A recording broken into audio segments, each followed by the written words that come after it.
दोस्तों ऐसा कई बार होता है कि हमें बहुत सारा डेटा मिलता है, जैसे कि हमें कई बार 4 या 5 साल का डेटा मिले या 8 या 10 महीने का डेटा मिले, और हमसे कहा जाता है कि उसको कंसोलिडेट करके लेकर आओ। तो इस स्थिति में हम उसको या तो मैन्युअली कंसोलिडेट कर सकते हैं, या फिर एक दूसरा ऑप्शन होता है कंसोलिडेट फंक्शन, जो कि MS एक्सेल में बाय डिफ़ॉल्ट दिया हुआ है। अगर हम उस फंक्शन को यूज़ करें तो आप इस तरह की कंसोलिडेशन जॉब को क्विकली ख़त्म कर सकते हैं।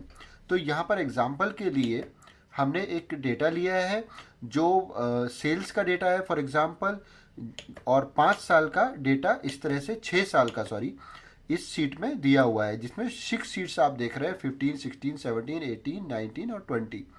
अब हमसे कहा गया है कि ये इसको आपको कंसोल करके इस शीट में लेकर आना है, जिसमें सबका टोटल होना चाहिए। तो हम क्या करेंगे, कहाँ पर हमें डेटा लेकर आना है वहाँ पर हम कर्सर रखेंगे, और उसके बाद हम जाएंगे डेटा मेनू में और कंसोलिडेट फंक्शन। डेटा टूल्स में आपको कंसोलिडेट फंक्शन मिलेगा। कंसोलिडेट फंक्शन पर जैसे आप क्लिक करोगे आपको इस तरह से डायलॉग बॉक्स ओपन होगा। इसमें सबसे पहला है फंक्शन। फंक्शन ये इस तरह से, जैसे कि हम सारे अदर ऑप्शंस यूज़ करते हैं, अदर फंक्शंस, उसी तरह से यहाँ पर भी हमारे पास सारे ऑप्शंस अवेलेबल होते हैं। तो हमें यहाँ पर क्योंकि सम फंक्शन यूज़ करना है, हम सम यूज़ करेंगे। और रेफरेंस, अब ये बहुत इंपॉर्टेंट फंक्शन है। रेफरेंस हमें उन सारी सीट्स का देना होता है, या उन सारी जगह का देना होता है जहाँ पर हमारा डेटा है। एक शीट में भी हो सकता है, 2 शीट में भी हो सकता है, एक ही शीट में अलग अलग जगह भी हो सकता है। तो यहाँ पर क्योंकि हमारा डेटा अलग अलग शीट में है, हम वहाँ पर उसका रेफरेंस देते जाएंगे। तो सबसे पहले हम क्लिक करेंगे ये रेफरेंस शीट बटन पर, क्लिक किया तो इस तरह से आ जाएगा, और फिर हमें जाना है अपने फर्स्ट शीट में, जहाँ पर वो फर्स्ट हमें जो डेटा देना है, और सिलेक्ट कर लेना है आपको अपने डेटा को। तो जैसे ही आपने डेटा सिलेक्ट करोगे यहाँ पर रेंज आ जाएगी। आप देखेंगे ये इधर रेंज दिखेगी 2015 शीट, और पूरा A2 to N13 रेंज इसकी दिख रही है। देन अगेन क्लिक करेंगे। जैसे आप क्लिक करेंगे तो यहाँ रेफरेंस में ये शीट का रेफरेंस दिखेगा, इसको आपको ऐड कर देना है अपने ऑल रेफरेंस में। ठीक है, इस तरह से हम यहाँ पर ऐड करते जाएंगे। अब नेक्स्ट शीट पर चले, 2016। तो ये देखिए, क्योंकि अब ये 2016 MS एक्सेल 16 है, इसमें बाय डिफ़ॉल्ट जैसे ही आप सिलेक्ट करते हैं दूसरी रेंज, तो मोस्ट पॉसिबल रेंज जो होती है वो यहाँ पर आ जाती है। तो यहाँ पर देखिए मोस्ट पॉसिबल रेंज जो है वो करेक्ट आ रही है, तो इसको हम ऐड कर देंगे।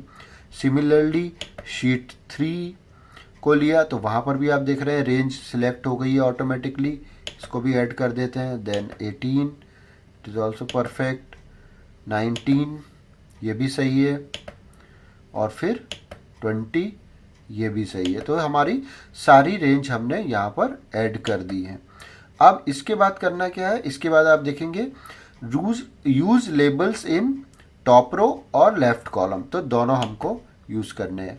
तो हमने दोनों पर क्लिक कर दिया, और इसके बाद हमने ओके पर क्लिक कर देना है। तो देखिए जैसे ही आप क्लिक करेंगे आपकी सारी सीट का टोटल होके यहाँ पर आ जाएगा। इसको थोड़ा सा व्यू बड़ा कर देता हूँ मैं। ओके, ये इस तरह से आपका टोटल यहाँ पर आ जाएगा। और इसमें एक और बेनिफिट क्या होता है, एक बार फिर से मैं कंसोलिडेट ऑप्शन में जाता हूँ, और आपने ये जो बटन पर क्लिक किया था, ये जो हमने ऑप्शन सेलेक्ट किया था create link to source data, इससे क्या होता है कि ये लिंक इसका कनेक्टेड रहता है, और अगर हमें कंप्लीट डेटा चाहिए, जैसे फॉर एग्जांपल अगर चेन्नई का ये आपका कंसोलिडेटेड डेटा है, लेकिन अगर आपको इसका पूरा डिटेल भी देखना है तो आप यहाँ पर क्लिक करेंगे तो आपको इसका मंथ ऑन मंथ डिटेल भी यहाँ पर मिल जाएगा। ओके, तो ये था कंसोलिडेट फंक्शन। आई होप कि ये वीडियो आपको पसंद आया होगा, और ये फंक्शन भी आपके काम का है, क्योंकि ऐसा बहुत बार होता है जब हमें इस तरह की शीट्स को कंसोलिडेट करना होता है और नंबर्स क्विकली लाने होते हैं। तो आपने देखा विद इन 2-3 मिनट्स हमने 5-6 सीट्स को कंसोलिडेट करके यहाँ पर हमारे पास नंबर्स आ गए और विद डिटेल्स। हमारे पास यहाँ पर डिटेल भी है, अगर कोई हमसे पूछता है कि किसी भी सिटी का हमें पूरा डिटेल चाहिए तो वो भी हमारे पास यहाँ पर है। और इस तरह से ये ऑप्शन आ जाता है। तो जैसे ही आप सेकंड रो पर अगर आप क्लिक करते हैं, row number column option number 2 पर, तो आपके पास कंप्लीट डिटेल आ जाता है। और अगर आप इसको फिर से समराइज करना चाहते हैं तो लेवल 1 पर क्लिक करेंगे तो ये फिर से डेटा आ जाता है। अब इसको आप फॉर्मेटिंग कर सकते हैं अपने हिसाब से, जैसा आपको करना है, और फिर इसको आप प्रेजेंट कर सकते हैं।